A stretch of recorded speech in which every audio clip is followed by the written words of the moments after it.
have something approaching 350 people, so you'll have to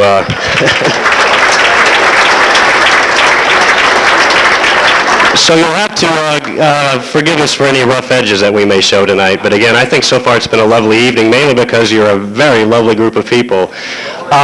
It really is.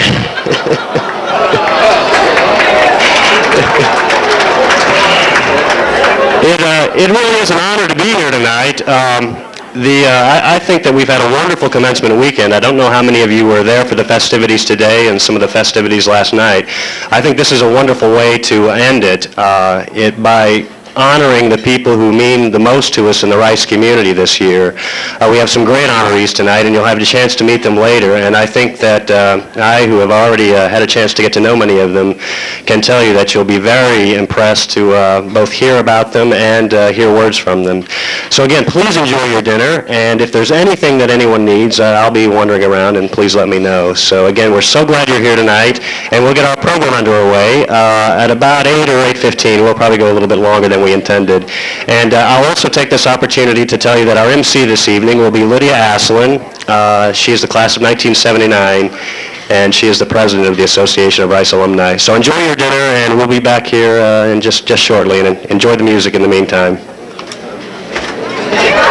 Program underway. I think everyone's all set with dessert and wine, and I think everyone seems to be having a very nice time, but we're going to go ahead and begin tonight's business, which I think you'll all enjoy. We're all excited about tonight's honorees. I think everyone got a program. If there's any table that is without programs, please raise your hands and we'll make sure they get that way. Is everyone set? Great. Again, I've already told you that the Master of Ceremonies tonight is Lydia Asselin, class of 1979. This will be Lydia's last official duty as president of the Association of Rice Alumni. So without further ado, please welcome Lydia Asselin.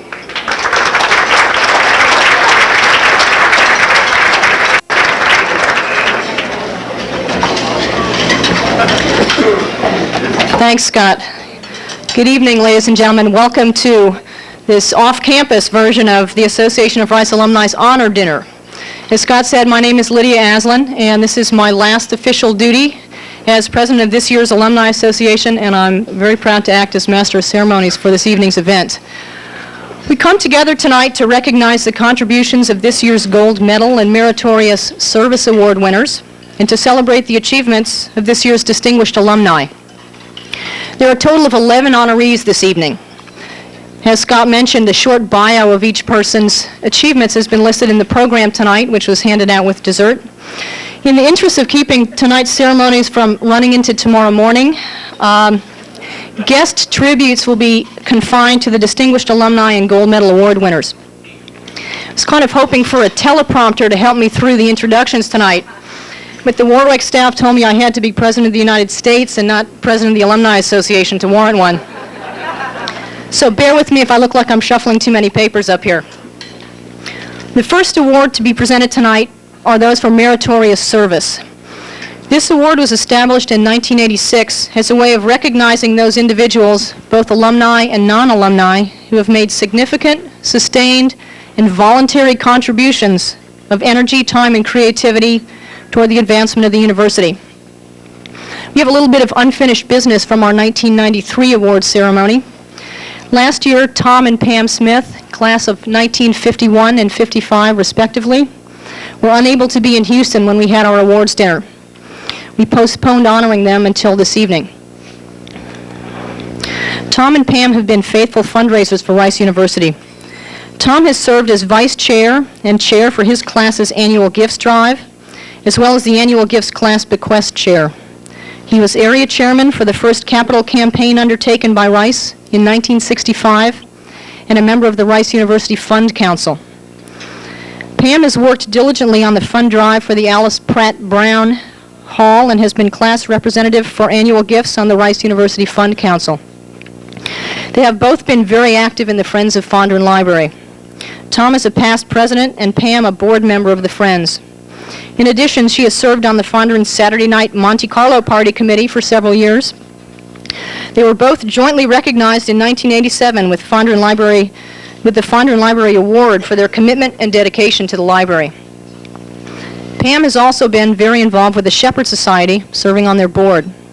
She was vice president in charge of programs for 2 years, has worked on the Madrigal Dinner most years, and also chaired the invitation committee for the opening ceremonies for Alice Pratt Brown Hall. Tom is a past board member of the Rice Engineering Alumni, has been a member of the advisory council to the Brown School of Engineering, and a member of the University Committee for the President's Lecture Series. He was a term governor on the Rice University Board of Governors from 1987 to 1991. Pam was on the Rice University Admissions Committee for 2 years, and she has worked with the Society of Rice University Women in various capacities, co-chairing their Seminar Speakers Committee and serving as treasurer for 2 years. Tom and Pam jointly chaired the Alumni Travel Committee for 6 years and continue to serve on alumni committees whenever asked. The Smiths could certainly be recognized individually for their sustained contributions of energy and time, but as you can see, they also do a lot of volunteering as a team, and this is the way we've chosen to recognize them this evening. They have set a wonderful example for other alumni by their continuing faithful support of Rice in so many different ways. Would Tom and Pam please come forward?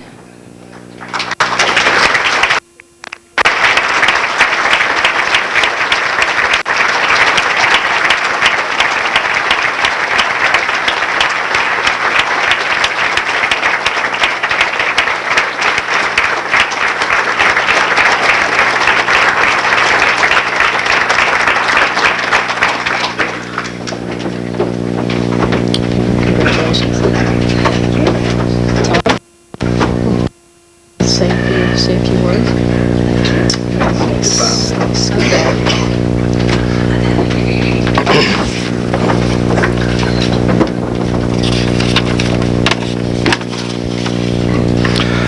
Thank you for that most generous introduction, Lydia. I wish that our parents could have been here to hear it. Our fathers would have enjoyed it, and our mothers would have believed it. We'd like to introduce our table, if we may. Our daughter, Claire, a Rice graduate, couldn't be here tonight. But we have my sister, Geraldine Priest, our daughter, Kathleen, our son, David, our son-in-law, Jeffrey Milliken, and our daughter, Ann Milliken, who's a brand new Rice alumni. This morning, Ann received an MBA from the Jones School and a Master of Environmental Engineering from the Brown School.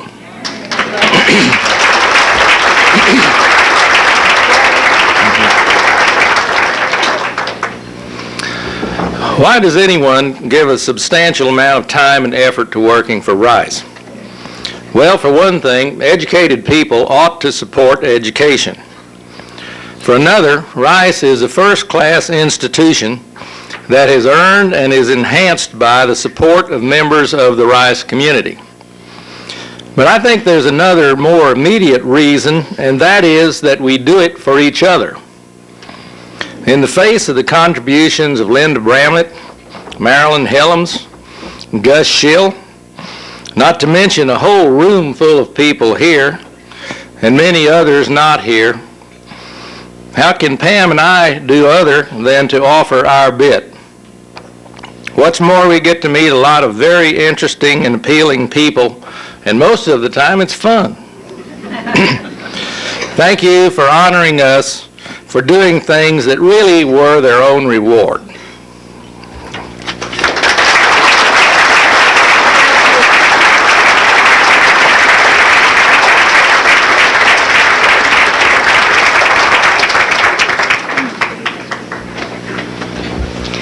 Thank you, Tom and Pam.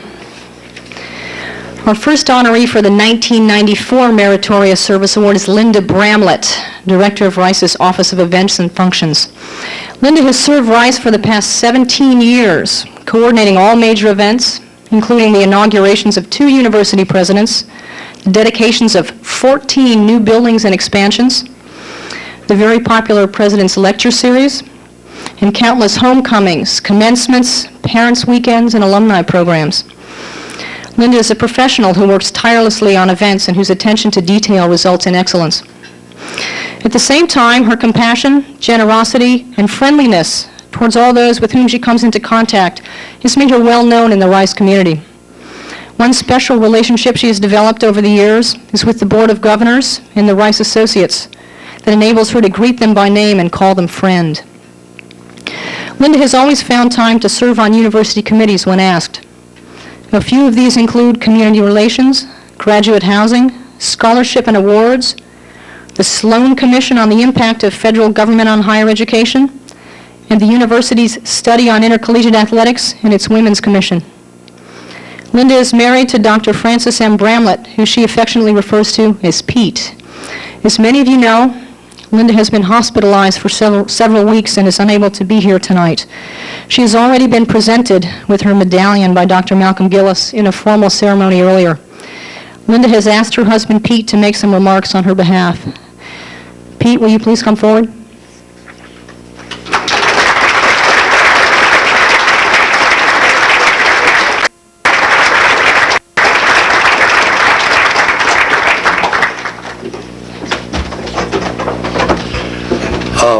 Linda's ill, as she said, and she's not able to be with us tonight, and it's pretty sad for her because she would have absolutely adored this. She really liked the function, so she had a little statement that she wrote while she was in the hospital. She's at home now and still not doing quite well. And she says to the Alumni Association, "Thank you very much for this award. I enjoyed all my years working on special events and functions for the university. I'm grateful for the opportunity to do so. Thank you very much."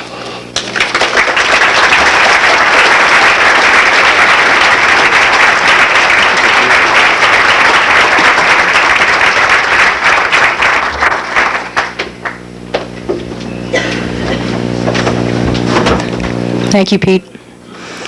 Our second Meritorious Service Award for 1994 goes to Marilyn Helms for her 30 years of contribution to Rice University. I'd like to begin by quoting from the nomination letter written by Dr. Ronald Stebbings. He writes, "Marilyn has not only served with distinction in many of the well-established organizations, but perhaps even more importantly, she has been instrumental in starting new activities that have added unique dimensions to faculty and student life. Marilyn has been involved with the Society of Rice University Women, the Shepherd Society, Friends of Fondren Library, Friends of Sewell Gallery, and the Faculty Women's Club. In addition, she and her husband David have been active associates of Weiss College for 30 years. The co-masters of Weiss, Marilyn and George Farr, tell us that other Weiss associates express interest in being assigned to work with Marilyn's freshman group because of her enthusiasm for the role. One of her outstanding contributions has been through the Shepherd Society. As Vice President of Special Events, Marilyn has been responsible for a series of major public events, including the annual Children's Concert, Blazer Fest, the Messiah Sing-Along, and for 3 years she's co-chaired the Madrigal Dinner. She also oversaw the events of the dedication weekend for the opening of Alice Pratt Brown Hall. Michael Hammond, Dean of the Shepherd School, calls her the perfect volunteer, and goes on to say she takes all of her responsibilities with the utmost seriousness, but has a wonderful sense of humor that makes her a delight to work with. Another of Marilyn's creative contributions involved the conception and development of the International Graduate Student Loan Closet. Marilyn approached the Faculty Women's Club to serve as a sponsor for this much-needed lending service. For those of you unfamiliar with the concept, a wide variety of household goods are collected by the membership of the Faculty Women's Club and are subsequently loaned to graduate students, enabling them to furnish or equip a modest apartment. So far, they've assisted more than 300 students from 42 countries. Marilyn is obviously well known for her enthusiasm, energy, and willingness to go that extra mile. We're pleased to recognize Marilyn Helms. Marilyn, can you come forward?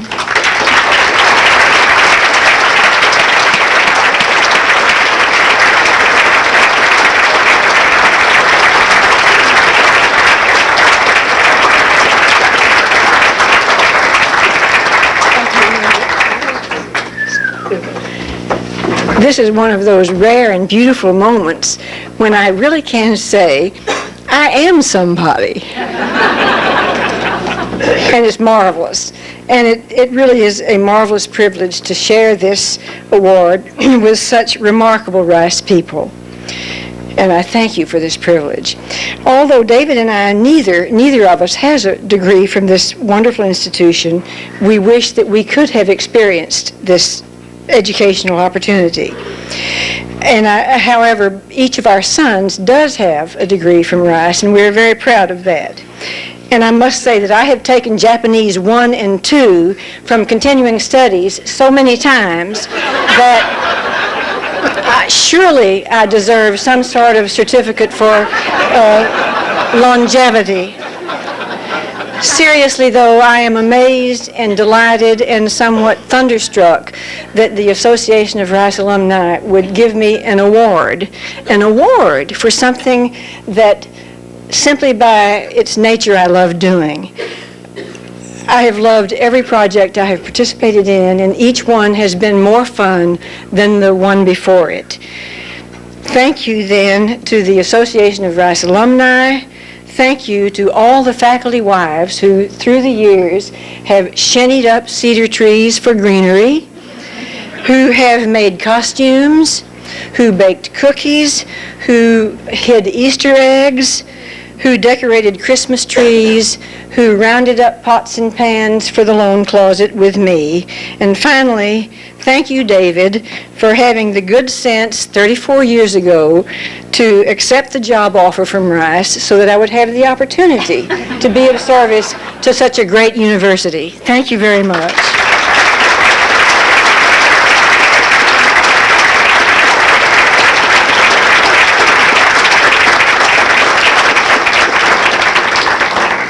Thank you, Marilyn.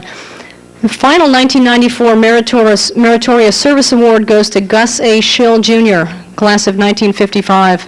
I'm going to tell you that my table this evening at dinner regaled me with all kinds of stories that I'm not allowed to tell you. And Gus, you can pay me at the end of the evening for not telling them. As a Rice alumnus, Gus is always doing something. His name is synonymous with enthusiastic volunteering and tireless promoting of the university. From serving on the Friends of Fondren board for 3 years to being selected alumni representative on the University Self-Study and Evaluation Committee and the 1984-85 Presidential Search Committee, Gus's partnership with Rice has been wide-ranging. He has also done his share of fundraising work for Rice by acting as class chair for annual gifts for several years and serving as a member of the Rice University Fund Council. Gus has even involved his family in his volunteer work. They've acted as hosts for foreign students attending Rice. His connection with students is also carried over to career night participation at various residential colleges and participating as a community associate at Will Rice College. I think Gus is best known, however, for his service with the Alumni Association. He was on the alumni board for 3 years and served as its president for the 72-73 academic year. He initiated and then chaired the Student Alumni Liaison Committee of the Alumni Association. He was also the chair of the first nominating committee charged with selecting nominations for the Board of Governors. Incidentally, I hope I'm not letting the cat out of the bag tonight by taking this opportunity to announce that Gus was just elected last month to serve as an alumni governor for the next 4 years. Congratulations, Gus.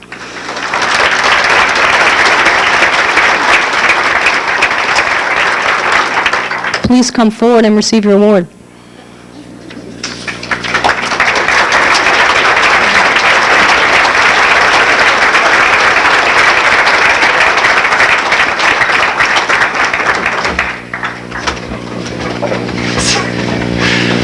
I can't remember what I told her. I observed last weekend when my daughter got married that life basically is so much junk mail.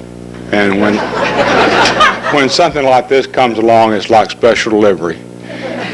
So many of you have done more than I have, and I'm accepting this honor and this medal on your behalf as much as mine. And I want to thank you very much. Everything I've done, it's been from the heart, and I've loved every minute of it. Thank you very much.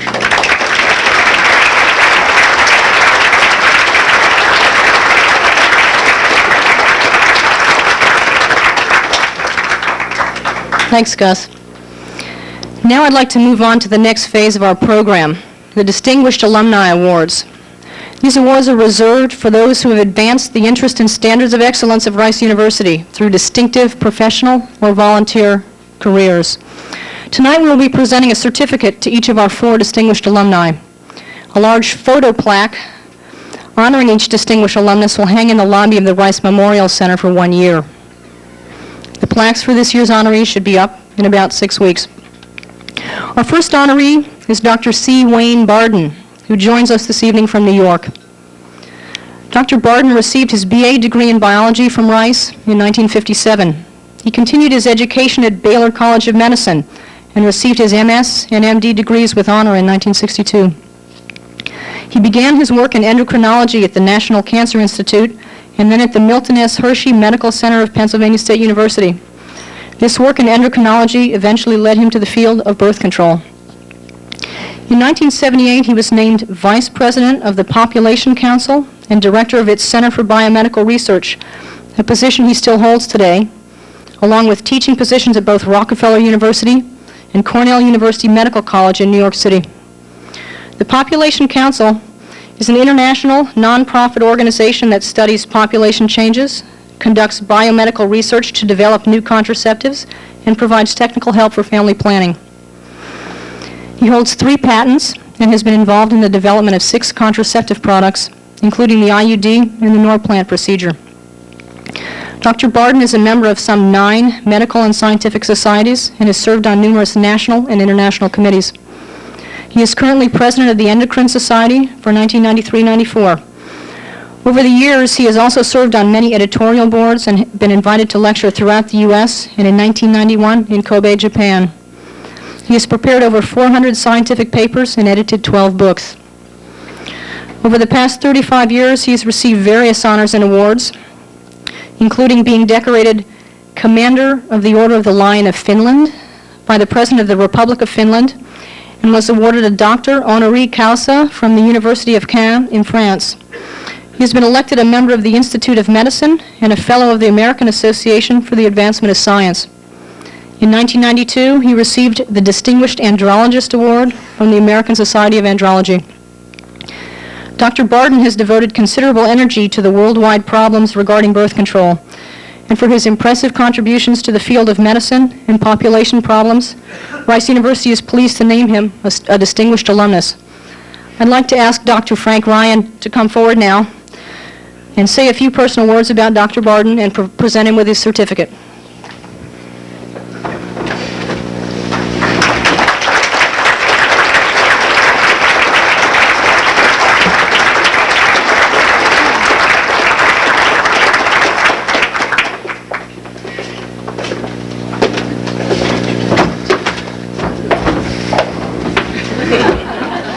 Some of you are wondering who is the real Wayne Barden. Just, you can tell by our hair. Well, I do want to make just a couple of remarks. First of all, I'd like to say thank you to Lydia for a wonderful year as president of the association. It's been a great year for the alumni at Rice, and she deserves a lot of the credit. Secondly, I'd like to just note how appropriate it is that we honor people like Wayne and the other honorees as distinguished alumni today, because earlier today came that wonderful moment when those young people process through the Sallyport into the world beyond. They're going to search for the sorts of career that are represented by people like Wayne Barden. Now, his exploits have been announced by Lydia. I think my role here is to tell you a little bit about the other side, the other part of Wayne. He reminds me, as I interviewed him slyly earlier in the evening, that he and I share a common educational inheritance. That is, we came from McLean Junior High School in Fort Worth and then up through Paschal High School. The trouble with that was that he was always a year ahead of me. And he was a football player, as I was. I asked him if I had thrown him ever a pass, and he couldn't remember that. I remember not playing a lot, and that was probably the reason. We came to Rice at a time when it was the Rice Institute. It was perhaps a less forgiving place than it is today. Every bit as wonderful, and he and I are both in Rice's debt for the education we've gotten, of course. Yet he was a year ahead of me, so when I was a freshman, he was a sophomore, and so on. It came a time when I was invited to join the Rally Club. Well, he was already in the Rally Club. And I can't tell you everything that happened that evening of our initiation, but the instructions that I received were to come dressed in a tux with an appropriate bow tie and shirt, but no tux pants. And Wayne and his compadres made that a very memorable evening for those of us who were initiated. Well, his career has just been tremendous. I can tell you that in recent years I've had the great pleasure to visit with Wayne and his wife in New York City. And it's great to have an alum like Wayne in New York City. I should also point out that his wife, Beatrice, is a wonderfully able person who fulfills all the callings that were designated today by Elizabeth Dole. She has, for many years, been an investment banker on the international scene and has many war stories to tell in that regard. They together have 5 children and are wonderful parents, wonderful human beings, and wonderful examples for Rice. So it's my great pleasure to give to Wayne this token of his achievements.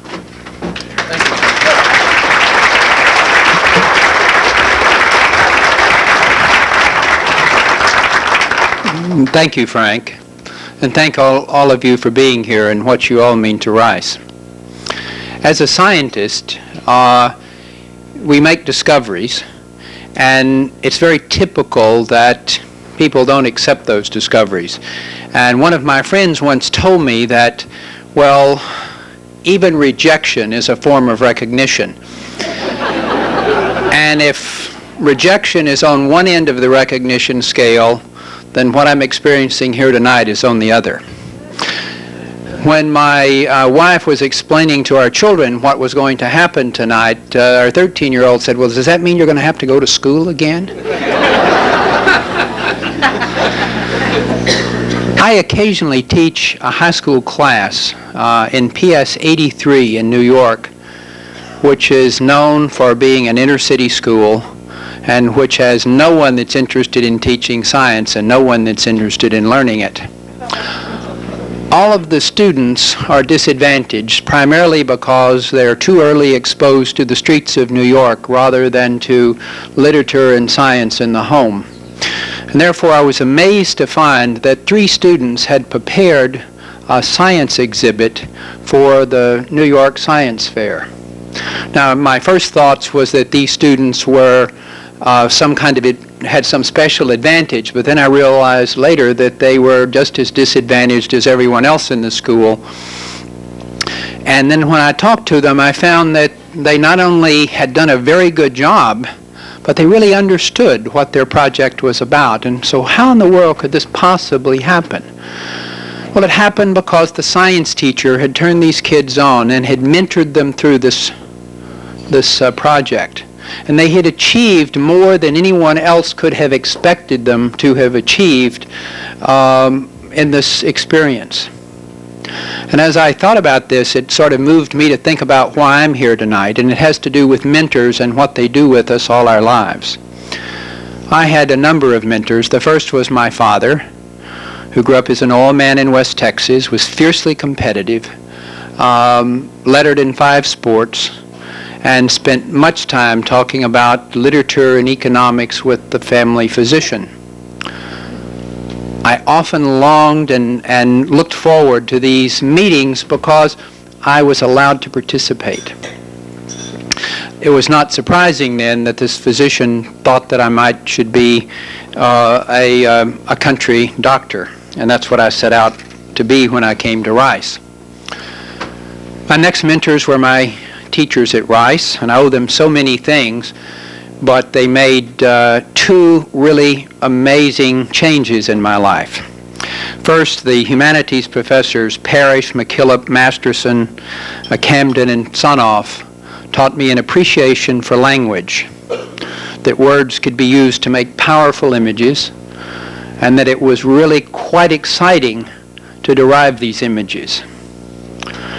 At the same time, professors in biology, including Davies, Chandler, Talmage, and Enders, were subtly transforming a country physician into a budding scientist.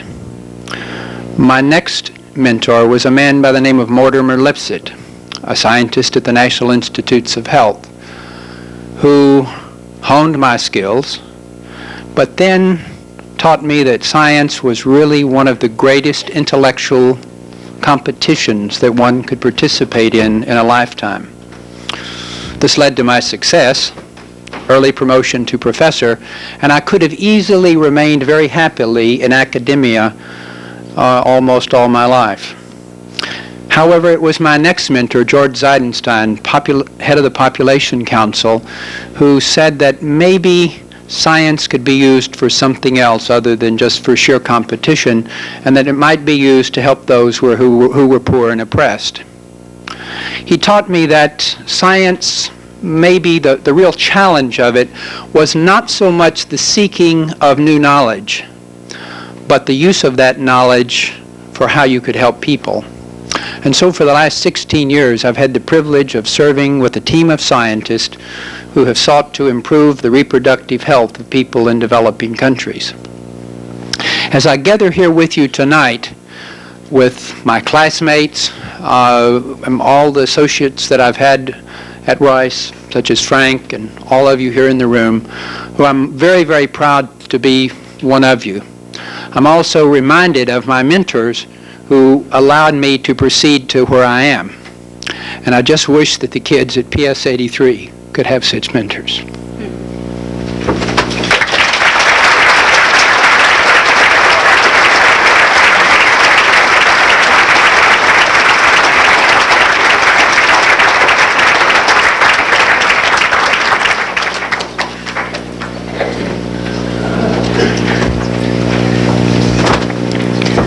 Our second distinguished alumni honoree this evening is Jess B. Bessinger, Jr., who joins us this evening from Middleton, Rhode Island.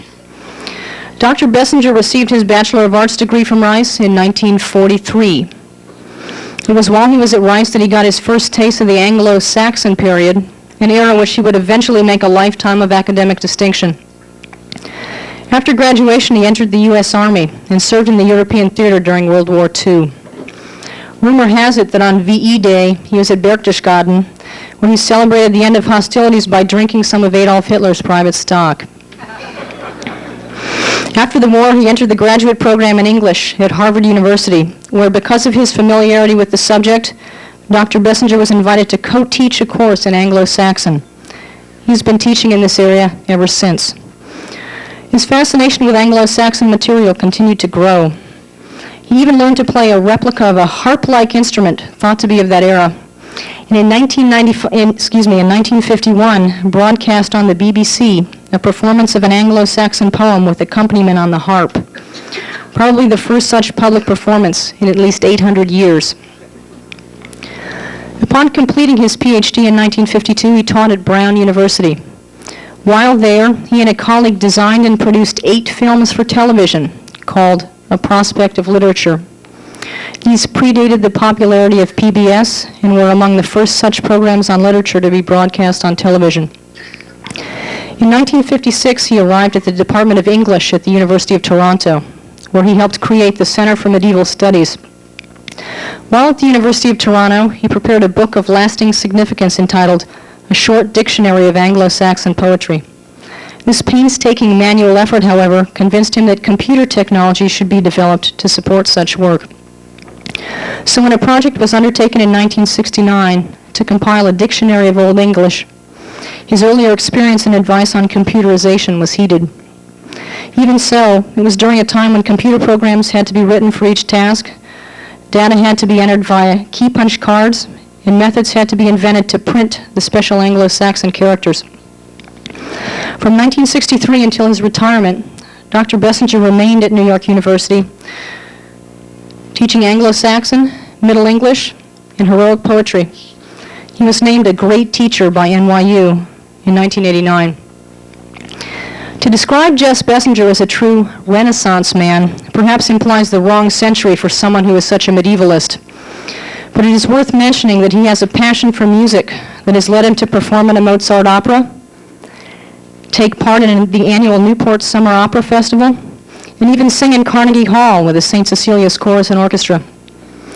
He has also professionally recorded readings of Anglo-Saxon and Middle English poems, as well as traveled to Greece and Turkey to record singers of those countries' oral traditions. I'd also like to quickly mention an anecdote noted in the biographical preface to a book entitled Heroic Poetry in the Anglo-Saxon Period, Studies in Honor of Jess B. Bessinger.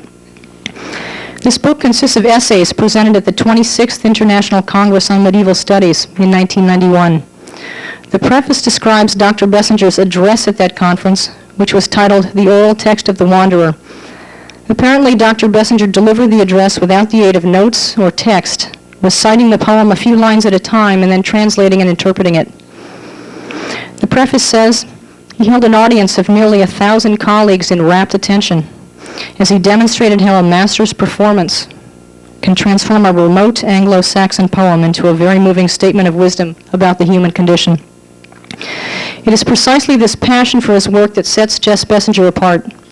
Rice University is proud to name him a distinguished alumnus. I'd like to now invite Joyce Pounds-Hardy to come forward, say a few words, and present his award. Joyce? Does Jess come up? Absolutely.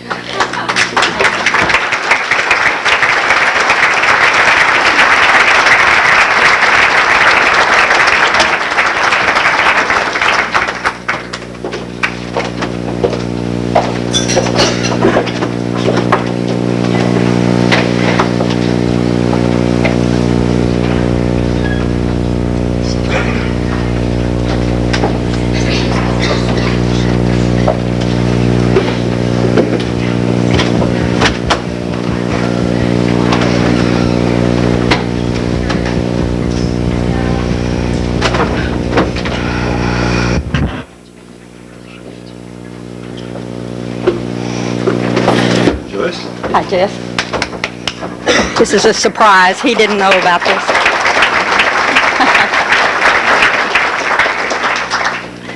I've always looked up to Jess, not just because he's taller than I am, and older, and a heck of a lot smarter, but because Jess has always been a rising star, always done what we couldn't do, who were grounded.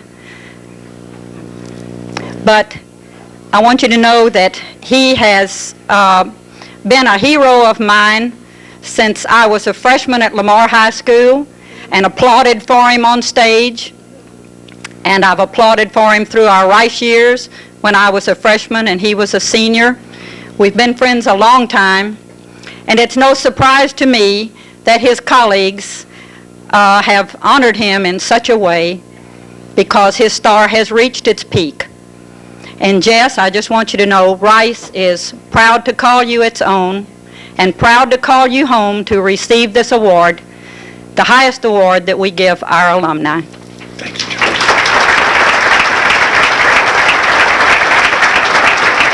Very much. Oh, I want to add one thing. We have asked Jess if he will do a reading for us in Anglo-Saxon. He calls it his dog and pony show. But I think you'll enjoy it tremendously. Thank you very much. Madam President, Mr. President, dear friends, and especially my beloved colleagues of the class of 1943.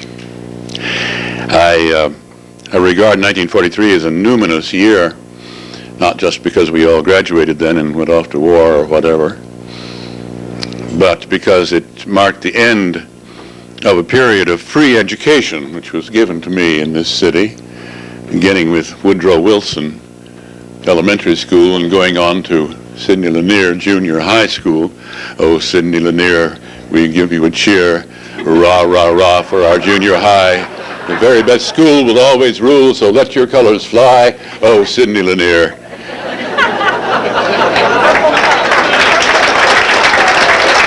Wonderful school. Houston was full of wonderful schools, and I went on to Lamar, Mirabeau B. Lamar, and from there on a free scholarship to Rice Institute. A piece of good fortune which I had never been able fully to appreciate because it was so much fun in the happening. It was discovered in freshman biology class that I could dissect the inner ear of a dogfish better than any other freshman in the laboratory.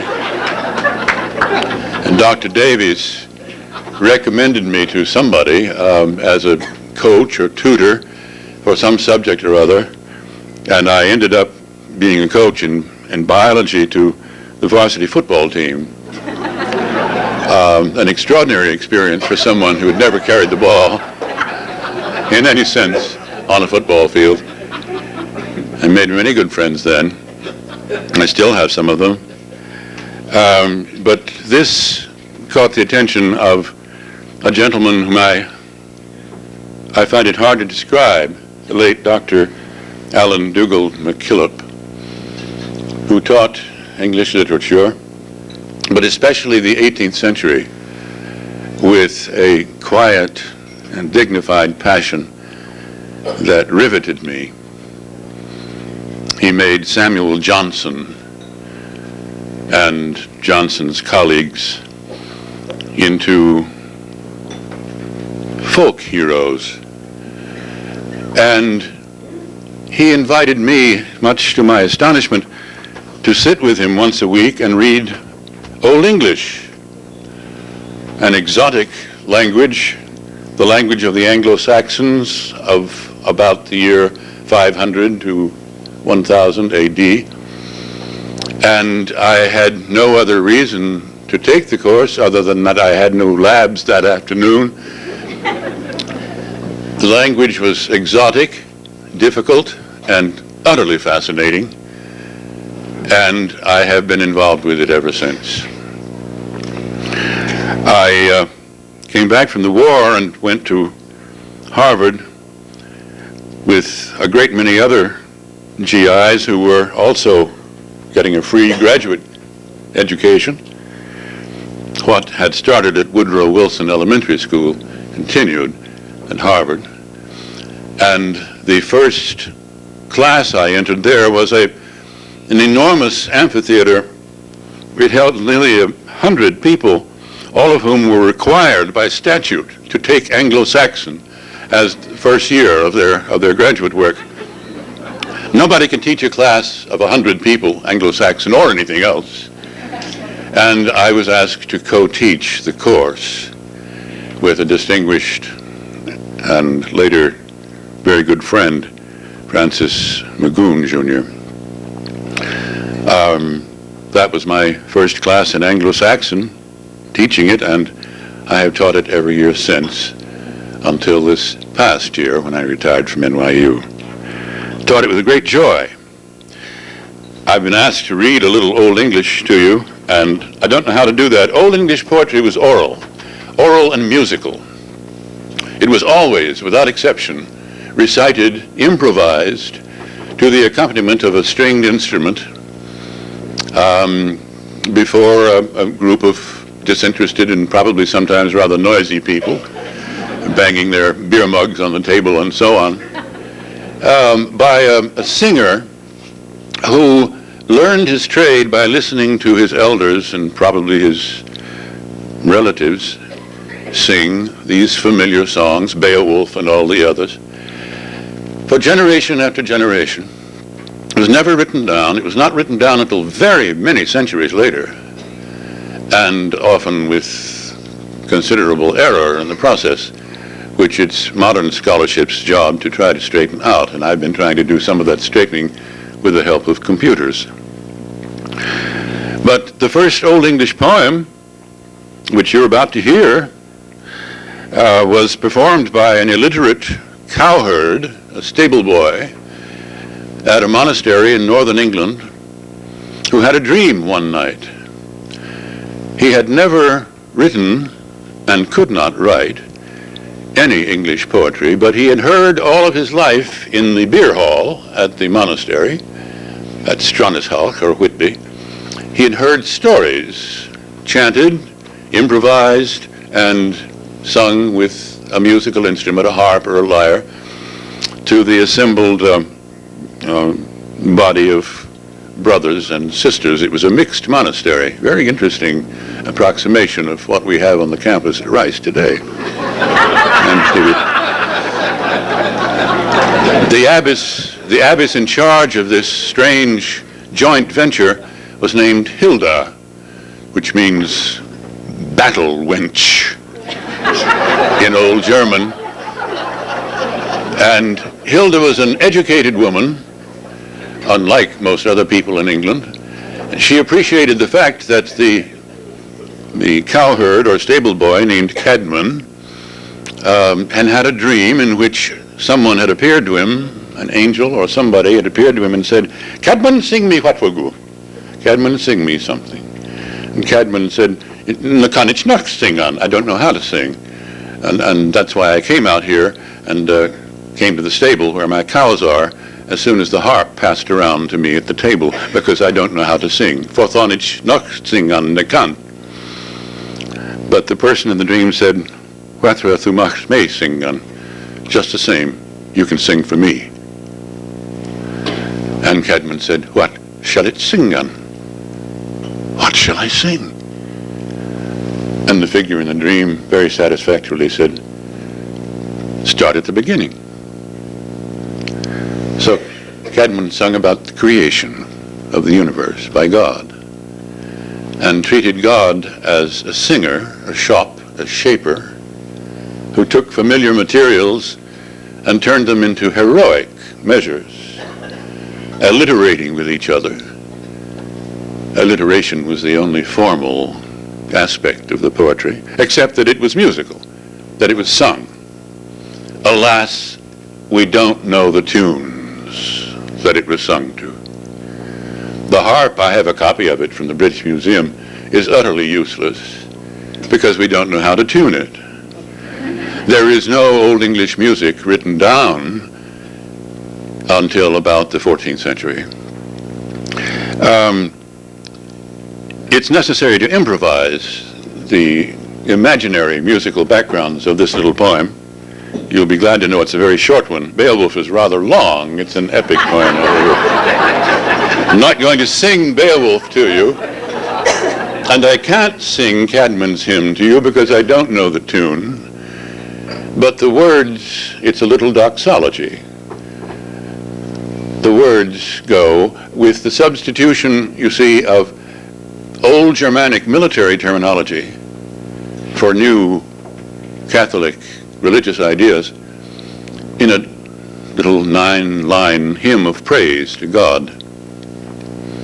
And I thought you might like to hear it. It's the sort of thing I've been reciting and wishing I could sing for nearly 50 years. But Cadman was well over 1,000 years ahead of me. Nu shall an herian heaven riches word, mer till dess makt and his mod je thank. Work, wonder fader, swahe wondre je wes, eche drichten or anstalde. He erst shop gilda barnum heaven to rove, halli shippend. Sa middanjard man kinnesward, eche drichten, afterterde, firum monfolde, Freya almichtig. That's what the angel sang to Cadman, and then Cadman woke up and found that he could remember what he'd dreamt. How many of us has that happened to? Thank you very much.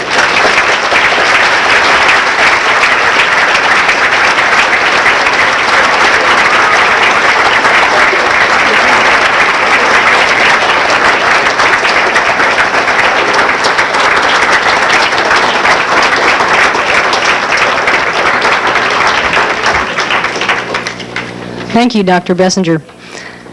Our third distinguished alumnus this evening is Dr. Charles Matthews. We're not the first to recognize his contributions in the field of petroleum engineering. He was honored in 1986 by the Rice Engineering alumni as their outstanding alumnus. In their tribute, they quote Dr. Matthews as saying, "In engineering, you constantly have to teach yourself. For example, when I graduated, computers, and the math that you use with them weren't even known. Not only did he continue to learn, he became a leader in his field. Charles Matthews earned 3 degrees at Rice during the early 40s, a BS, an MS, and a PhD, all with a major in chemical engineering. Dr. Matthews spent his entire career of 45 years working in petroleum reservoir engineering. He was a pioneer in the field and co-wrote the book Pressure Buildup and Flow Tests in Wells, which was the first monograph published by the Society of Petroleum Engineers. The book is so valuable as a resource in the field that it has been translated into several languages, including Chinese. In addition, he has published some 27 technical papers, holds 7 patents, including one on a device that stops oil well blowouts. He has written articles for National Geographic, Barron's, the New York Times, Newsweek, and numerous technical journals. His expertise has led to appearances on the McNeil-Lehrer Report and to testimony before the U.S. House of Representatives and the Texas House and Senate. He has served as a special assistant to the National Petroleum Council, as a consultant to the U.S. Department of Energy, and as a member of the American Petroleum Institute's Oil Reserves Committee.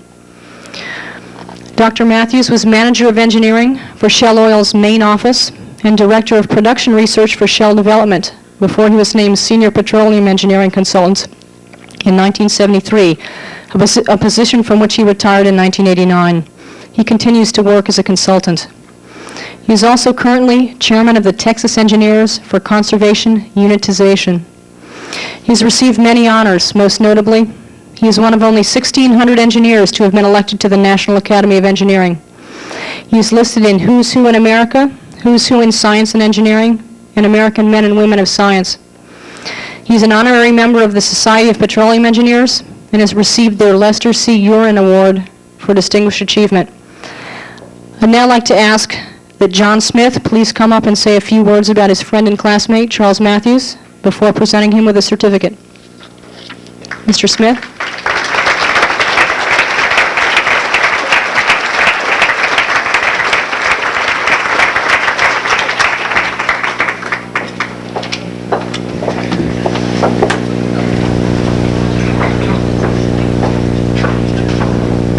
Try to get Mr. Matthews over here too. Yes. I hope so.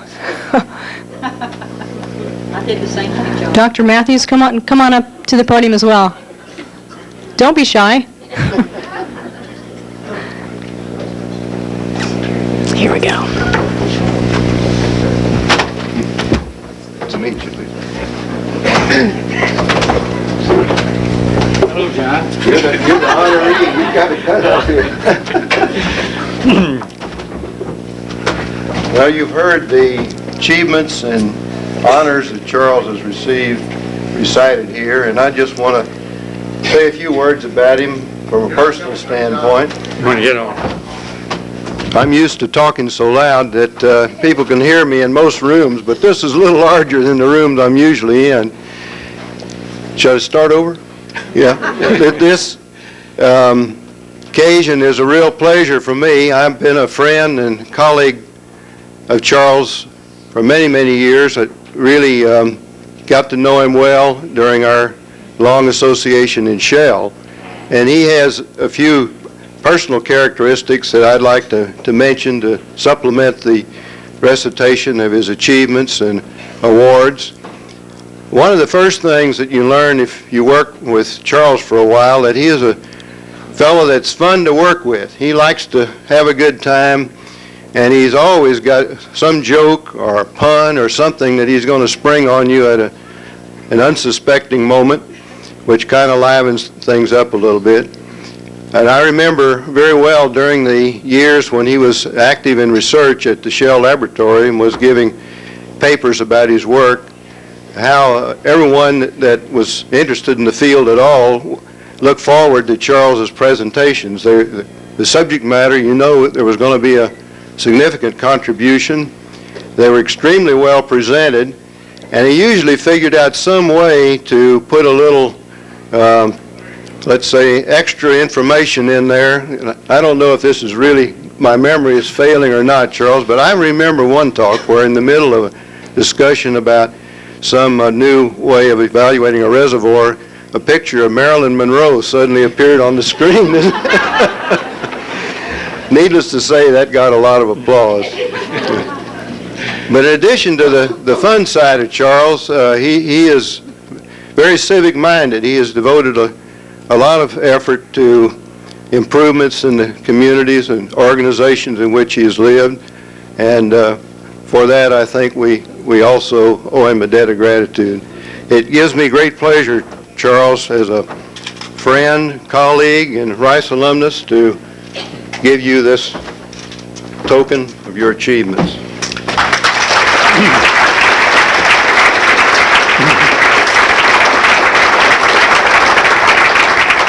Well, thank you very much, John, and thank you too, Ms. Aslan. This is indeed a high honor.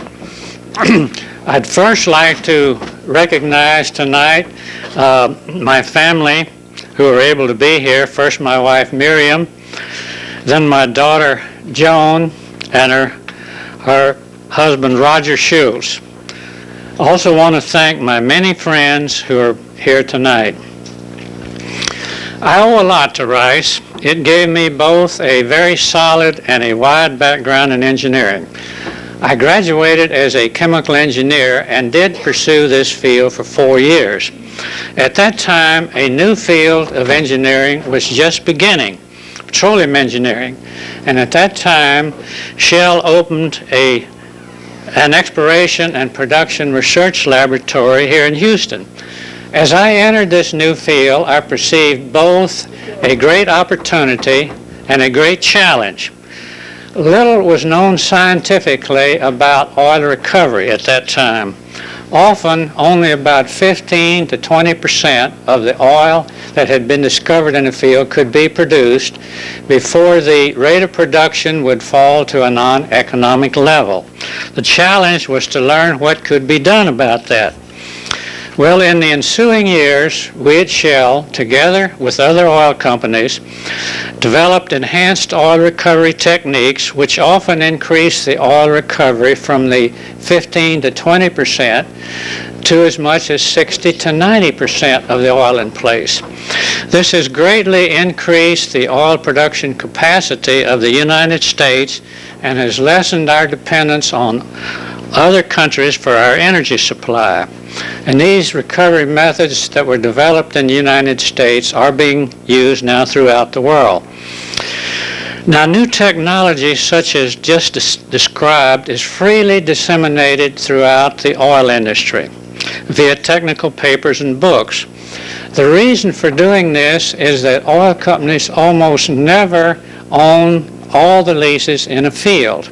And in order to institute one of these new recovery techniques, they have to be instituted over the entire field. So the scientific basis for an enhanced recovery technique must be divulged to every operator in a field. And the authoritative way to do this is through publication into a scientific journal or book. To this end, I authored some 27 scientific papers in referee journals, and I also co-authored the first book published by the Society of Petroleum Engineers, and as Lydia mentioned, has been translated into Russian, Spanish, and Chinese. Now, the important part about Rice is that if I had not received a broad engineering background at Rice, I would have been unable to contribute in this newly arisen field of petroleum engineering. I owe a lot to my wife, Miriam. She has been of enormous help to me over the years. In one position in New York, I had to make many decisions concerning personnel movements for some 600 engineers. I could discuss my thoughts and views with her and receive her thoughtful views in return. She also typed that first book I wrote. Now, she was an English major at Rice, and one day she jokingly said with regard to this highly technical book, says, "The plot is terrible."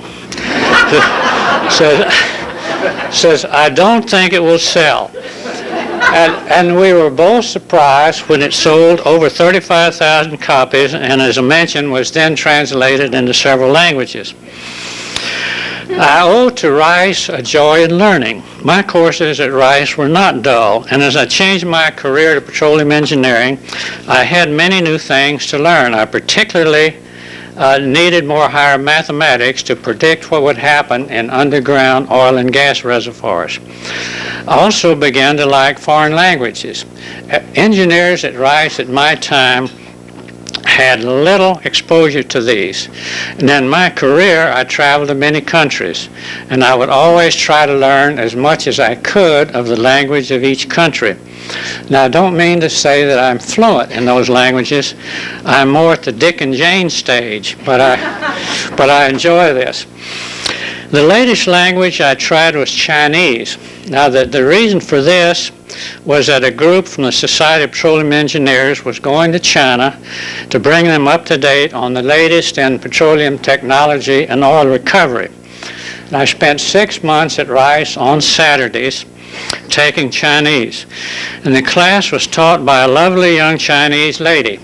Now, one day she taught us the Chinese word for boat and asked us to use it in a sentence. Now, I knew the Chinese word for China, and I wanted to say, I'd like to get you on a slow boat to China. But I didn't know the word for get, but I did know the word for have. So my sentence was, I'd like to have you on a slow boat to China. Well, I had to stand in the corner that day. Now, finally, I owe Rice another debt I can never repay. I met my wife Miriam there, and she's brought me 49 years of happiness with more to come. In conclusion, I'm grateful to Rice for enriching my life in many ways. Thank you.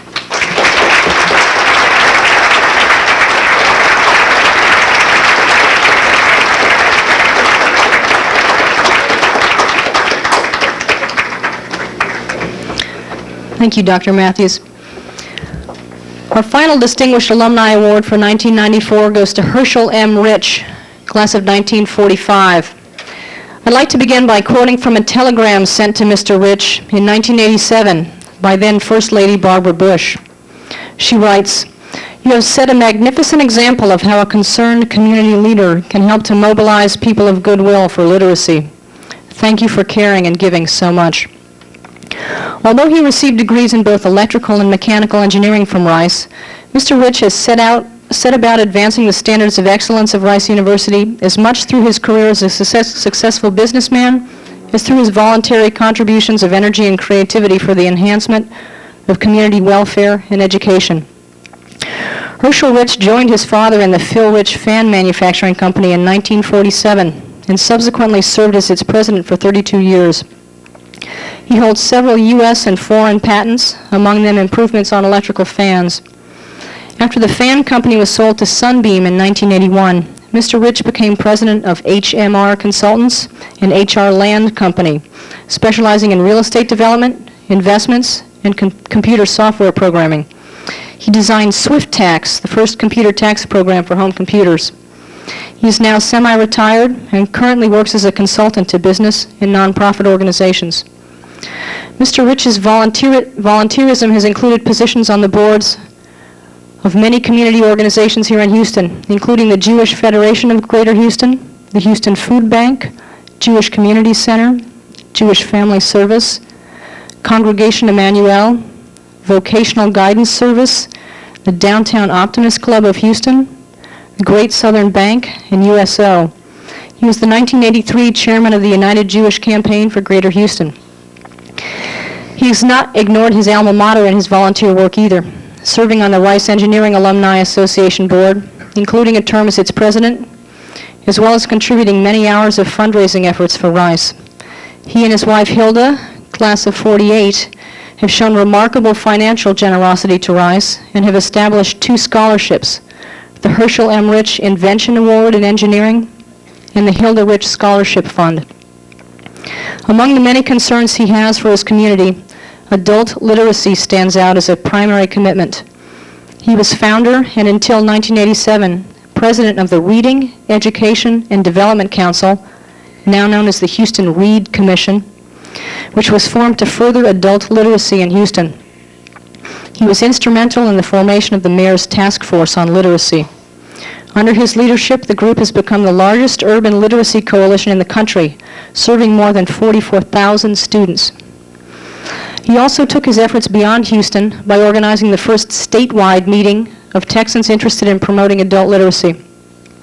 This resulted in the establishment of the Governor's Task Force on Literacy, on which Mr. Rich served. A grateful community has honored Herschel Rich many times. For his work with adult literacy, then Mayor Catherine Whitmire named October 13, 1987 as Herschel Rich Day in Houston. He was named as an honorary fellow at the Technion Israel Institute of Technology in Haifa for over 40 years of tireless work on behalf of that university, which he refers to as the Rice of Israel. In 1992, the Jewish Herald Voice named him recipient of the David H. White Memorial Award for his service to the Jewish community and his commitment to social justice. We are proud to have Herschel Rich as an alumnus of Rice University and feel that he is indeed worthy of being named a distinguished alumnus. Would Dr. Michael Carroll, Dean of the School of Engineering, please come forward along with Mr. Rich to present his award?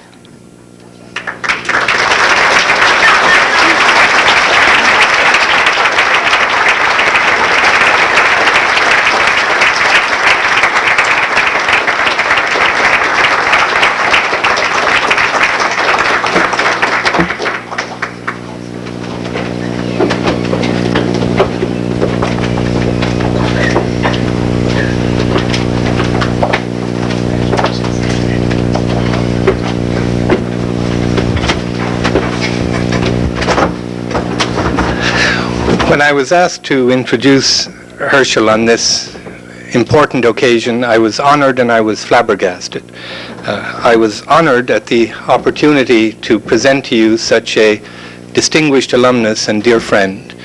I was flabbergasted at the notion that an Irishman could say a few words on any subject,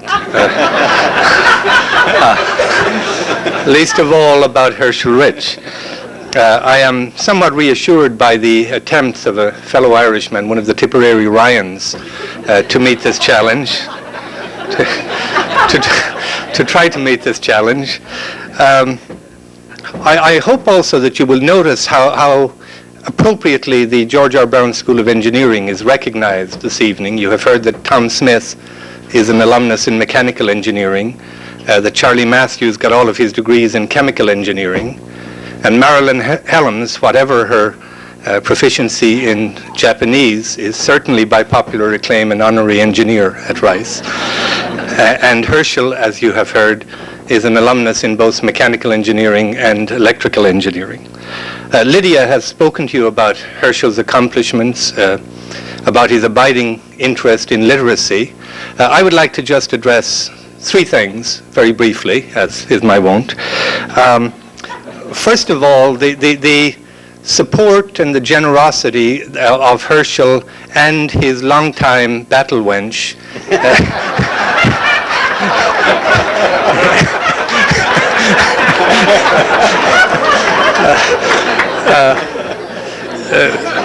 secondly, to address again something that I find particularly endearing, which is Herschel's second abiding interest, which is in creativity and inventiveness and entrepreneurship.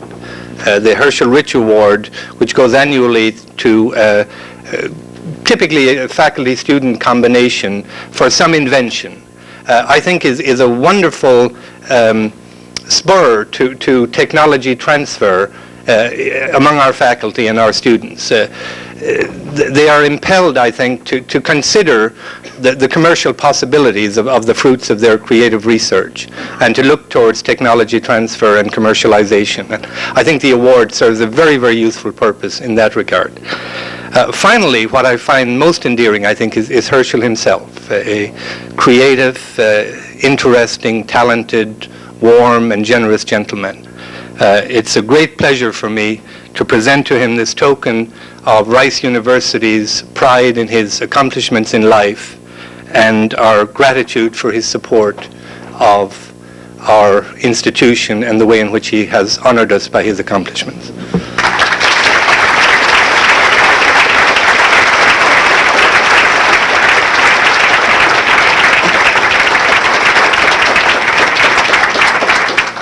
Well, I'm flabbergasted too.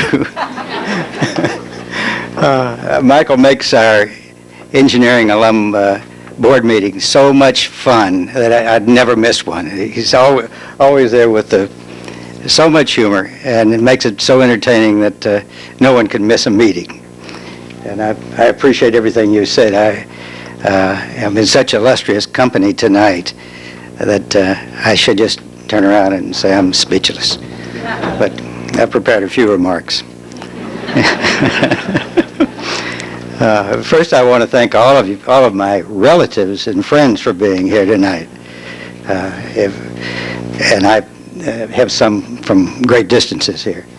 And I would never miss this chance to brag on my immediate family seated in the rear. I'm not going to ask them to stand. I think my grandson is asleep, so I won't talk too loudly. My wife, Hilda, our daughter, Sharon, who's come here from Boston, where she lives, our daughter, Renee, and her husband, Paul Cornell, and her 3 sons, Michael, Alan, and Eric. He's the one that's asleep, I think. And at our table also, Mary Navertney, who's like another daughter to us. Our granddaughters, Mariah and Sophie, are at home asleep, as is my mother, who's 94, and she'll hear some of these remarks tomorrow, Mother's Day. Of course, always with me is the strong memory and spirit of our son, Morty, a blessed memory, who graduated from Rice and loved Rice the same as we do. I'm grateful to Rice for many things, but first and foremost for Hilda. This is where I found this beautiful, initiative, and brilliant wife, friend, partner, and mother. Hilda majored in philosophy and graduated from Rice with distinction a year after we were married 46 years ago. She's always inspired me to do my best in everything, and worked very closely with me in our electric fan manufacturing business. She was more than equally responsible for our success. It all began at Rice, and where we had a lot of fun and made a lot of friends.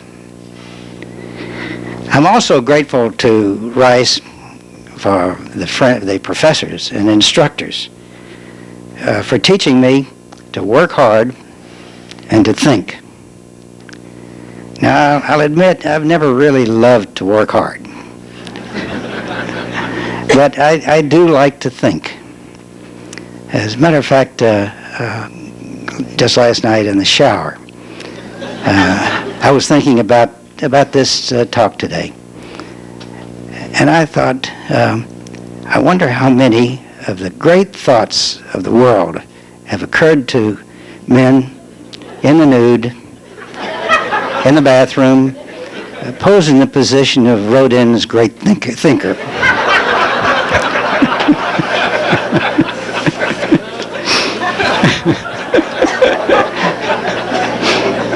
I also think that once a man becomes distinguished, his wife should never again be embarrassed by his jokes anymore.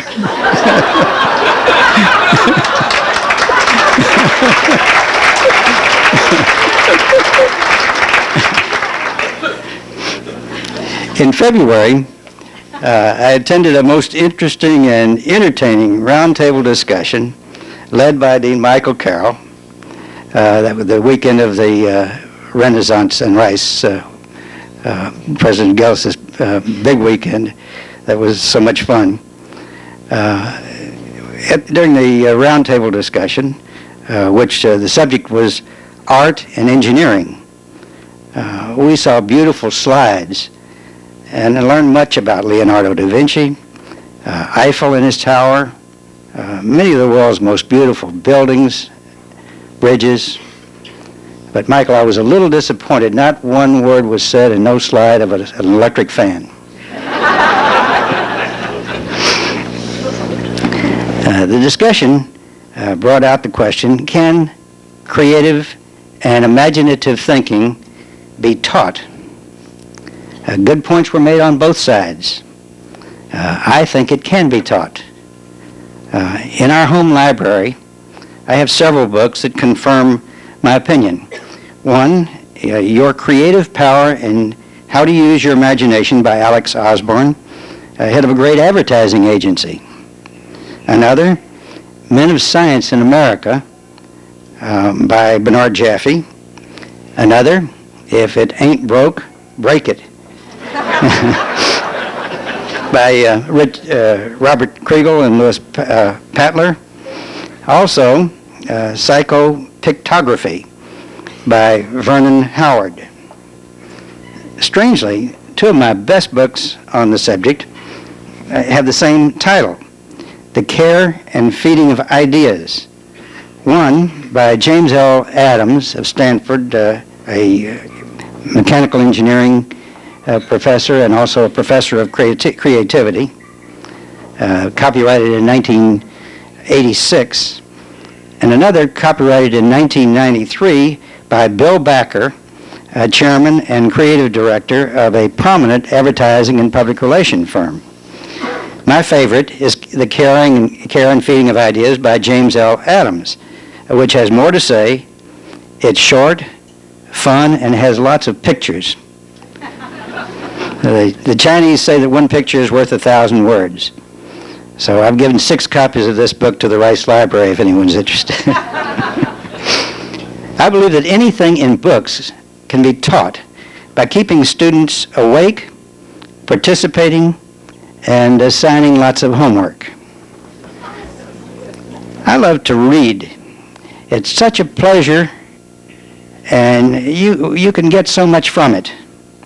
My dad, with only 3 years of education in this country, became highly educated by reading everything he could get his hands or his eyes on. He was a wise, creative, and imaginative businessman. When I first had to learn how to sell my product, I doubled my sales overnight by reading a book on selling. That's why I'm so concerned about the terrible problem of functional illiteracy, afflicting nearly half of the American adults. It's a root cause of nearly all of the worst problems in our society today. It can be solved if we think and work on it. Let's all put our minds on this problem and solve it. I thought about delivering a major speech tonight on can creative and imaginative thinking be taught. But I called the alumni office and I asked, how long should I speak? You mean how short? All right, how short, I asked. The answer was the shorter the better. So if anyone would like to hear my full speech, I'll inform you when I'm delivering it at my Optimist Club luncheon. The optimists are always looking for a speaker who's free. Thank you all for this wonderful evening, for listening to me this long, and especially to the creative and imaginative people who selected me for this award.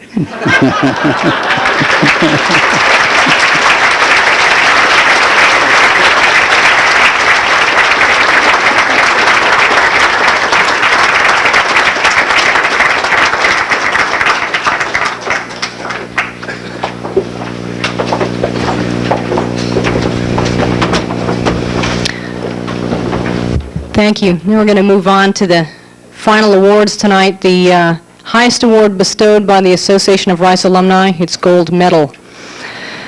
The purpose of the Gold Medal is to recognize those who have rendered extraordinary service to Rice University. The criteria considered by the Honors Committee in presenting this award is as follows. 1, outstanding service in promoting the ideals of the founder of the university. Or 2, unusually deep dedication to in advancement of the academic excellence of the university. Or 3, uncommon generosity of time and means in support of the university. Our first recipient is Kenneth S. Pitzer, third president of Rice University. His term of office from 1961 to 1968 saw many changes that have shaped the Rice University of today. Although the concept of residential colleges for Rice was initially presented by Edgar Odell Lovett and implemented by William Vermillion Houston, it was left to Kenneth Pitzer to nurture it into a system that today is the envy of many other universities. He, along with the Board of Governors, developed a system for the handling of academic appointments, promotion, and tenure. During his administration, the faculty size grew from 185 to 268 full-time members. The excellence and size of the graduate program also increased.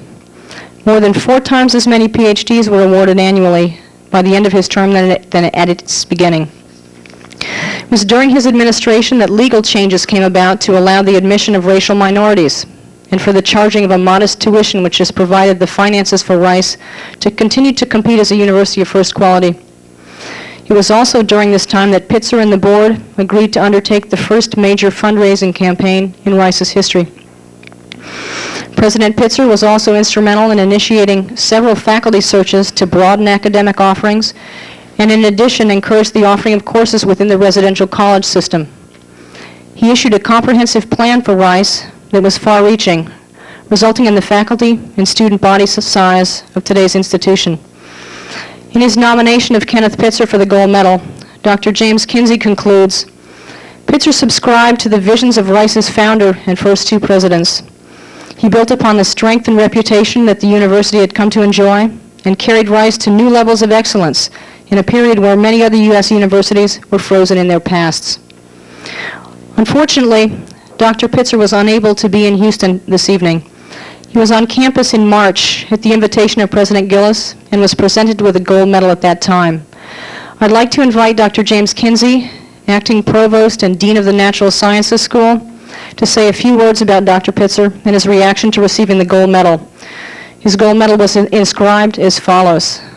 Presented to Kenneth S. Pitzer, third president of Rice University, for the visionary leadership and meaningful innovations that provided a solid foundation for the Rice of today. Dr. Kinsey?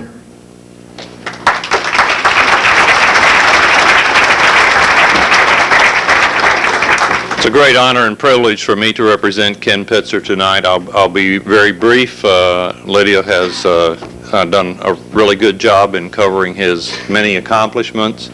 Dr. Pitzer transformed Rice. We're all very much in his debt. He built upon a very, very sound foundation, and I think the university that we all value so much today owes a great deal to him.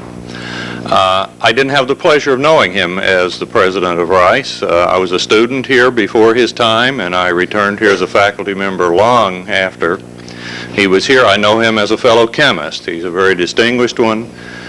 He has written at least 2 books that I use a great deal as reference. He is 80.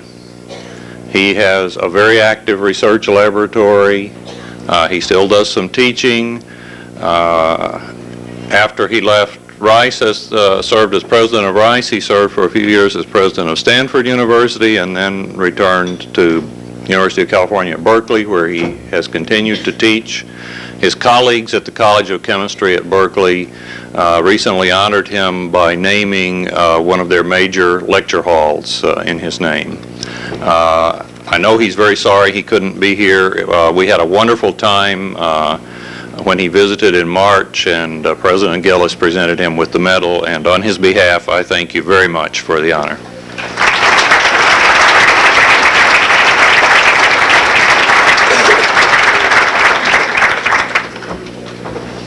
Thank you, Dr. Kinsey. Our final gold medal this evening for 1994 is presented to Catherine Sonoff Brown. Catherine grew up on the Rice campus as the daughter of Dr. Radoslav Sonoff, professor of philosophy.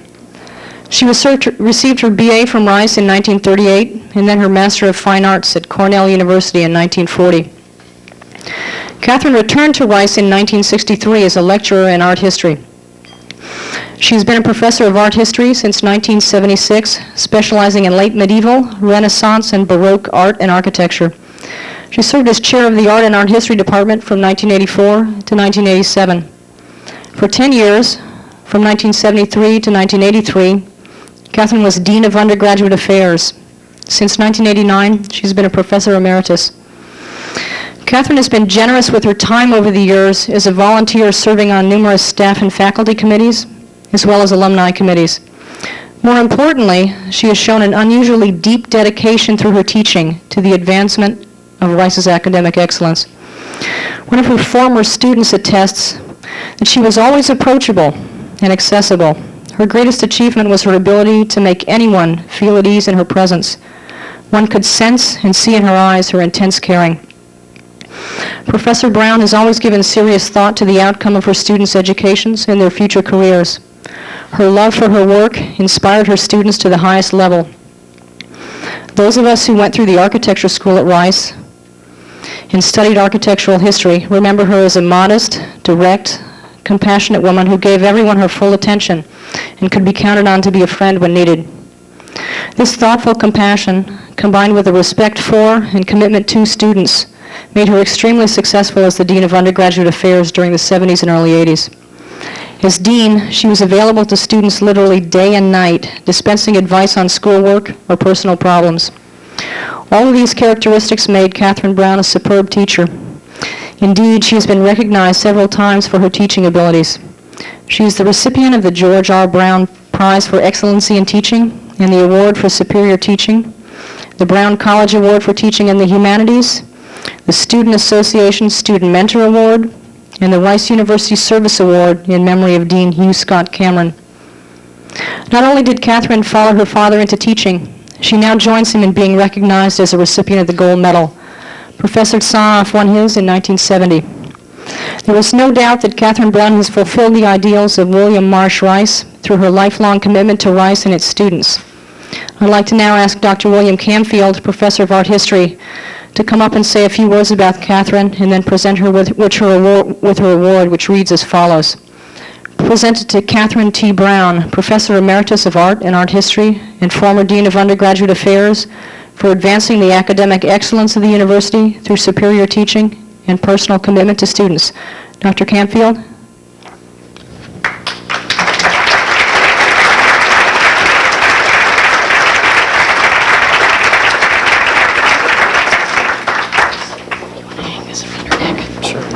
Do it to begin with, or Whatever. Yeah, let's do it.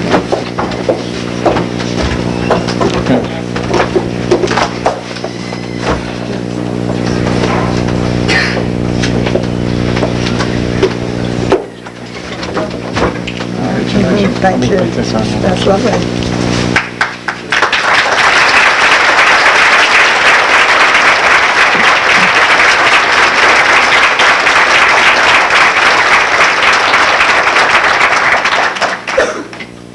It was quite a pleasure to be invited to make a few personal remarks about Catherine this evening. She's a beloved colleague. I haven't seen that much of her, enough of her since she retired. It also seemed to me a chance to roast her just a little bit. And I have to say, however, that after thinking long and hard, I came up with pretty slim pickings when it came to roasting. So I did a little research. I called a number of colleagues who, like myself, have known Catherine for somewhere between 15 and 30 years. They had the same problem. Without totally abandoning any sort of standards of honesty and decency, I think this woman is unroastable.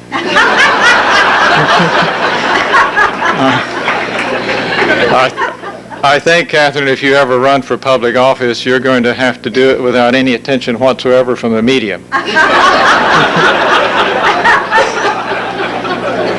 I think you'll have to do it the way you do your teaching, just by quietly, self-effacingly, and very effectively doing a hell of a job working with people and dealing with issues of substance. Do have a couple of personal stories I might pass on. That not with her teaching, that's been covered already, but one that deals a little bit with teaching and with faculty, because she served the faculty as well as the students.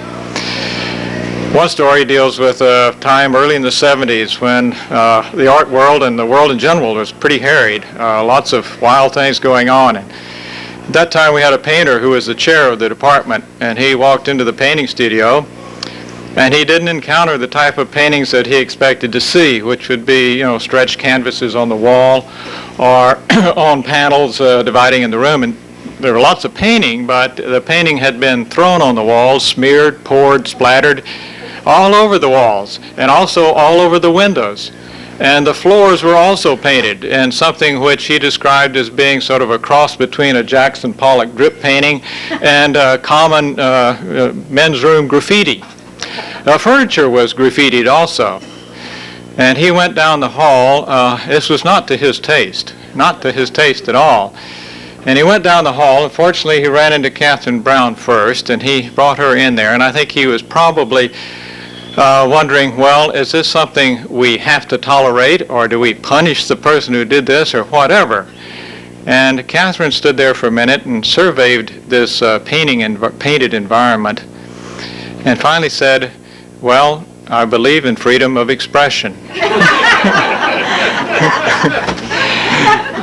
Now, I never have asked Catherine what she really thought about that painted environment, but what impressed me was how in just a moment she turned that situation around. It was potentially divisive for the whole department, but she had this openness and this ability to stop and to act on principle regardless of what she thought about it before she said anything. And I think that literally turned it around. One other story has to deal just with faculty and with someone known to older members here anyway, and that's Jimmy Chillman. Jimmy Chillman was about 80 years old at this time, and he was determined that he was going to die on his feet lecturing about art and architecture with a pointer in his hand. Unfortunately, Jimmy didn't go that way. He began to fall ill and had to go to the hospital. And for some time, I don't know how long, Catherine, a couple of years, Catherine and I were taking turns filling in Jimmy's class after he fell ill and went to the hospital. It happened again the fall semester, and I filled in, and we could see Jimmy was not going to be able to start off the spring semester, and I told Catherine, Catherine, I'm just at my wit's end in my personal and professional life. I can't do this again.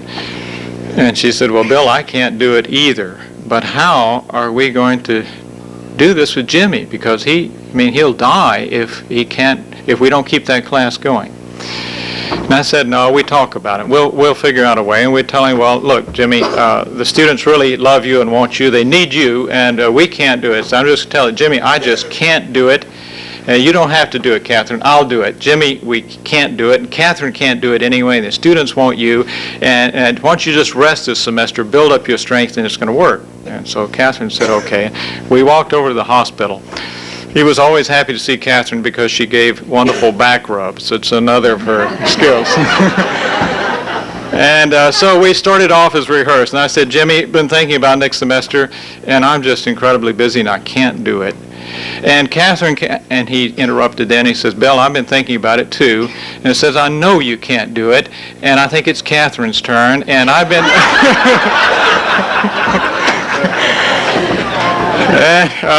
Well, without shortening that story, for the spring semester, Catherine gave the lectures on Monday, Wednesday, and Friday, and rubbed Jimmy's back on Tuesday and Thursday. One other thing about Catherine, there were two times when she wasn't quite up to snuff in the department, and both of them were broken bones, one arm and one leg. And my impression of Catherine is that those were just damnable inconveniences. She didn't like you to ask about them or talk about them. It just, damn it, got in the way. She didn't want to waste time doing that. She'd rather be doing other things more important. And for you to be out doing things more important, I sort of thought tonight that she probably, or she may feel a little bit about this whole thing like that. And she's ready for me to shut up, move on. And if there's a little bit in there, Catherine, of that, I would like to tell you, though, that it's very important for us to recognize you, that you've been very important in the lives of a lot of us and very important for this school. And so I ask your patience to hang on here.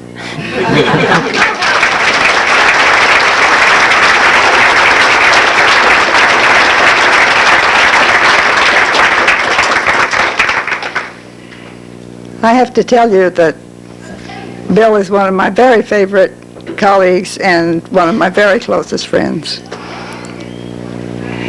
Thank you very much, Bill, for some of what you said. The Bible says that it's more blessed to give than to receive. But like the people who have preceded me here on the program, with Rice, I've always been on the receiving end. Where else could I have made so many friends, colleagues, and students? Where else could I have always learned more than I ever taught anybody? Where else could I have been so continually challenged and inspired? No university does better what it does than Rice University. And at the same time, Rice is a very open, friendly place, as this evening is evidence. I have a particularly warm feeling toward the Alumni Association. As Lydia told you, I served on the Alumni Board before I came back to teaching, came back here to teach, on many of the alumni committees, and many of the people that I've served with are here tonight, which is a great pleasure. I've taught in classes for the Alumni Institute. I've lectured to groups of alumni traveling to Europe. And I joined other alumni going to East Africa and China as a carefree, silent traveler. Like those that spoken here before me. I can't count the ways in which this university has enriched my life.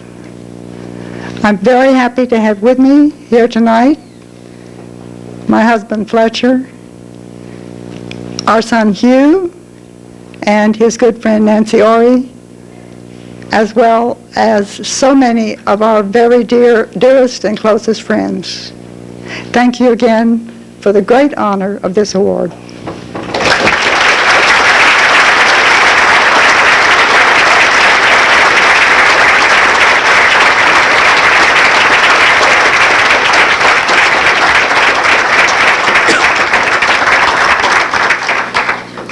I'd like to add one big thank you to George Miner and his Honors Committee for choosing the people that we've honored this evening, and for also making the conceptual leap to have this event off campus in this wonderful venue.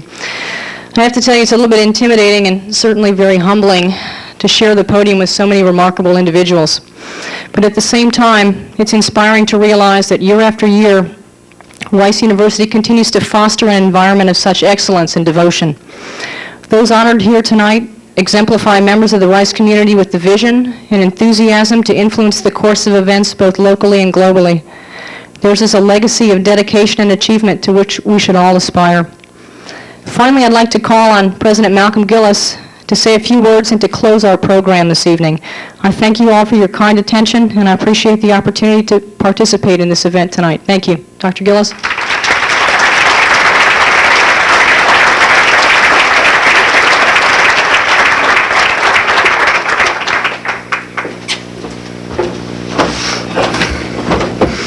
Lydia, honorees, alumni, faculty, all friends of Rice University. Like Libby Dole earlier today, I shall be short, if not sweet.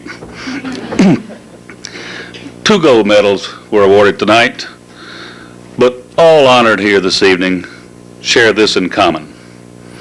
In their lives, they have come up with gold, whether in the form of career accomplishments or in the form of service to this university or to society as a whole.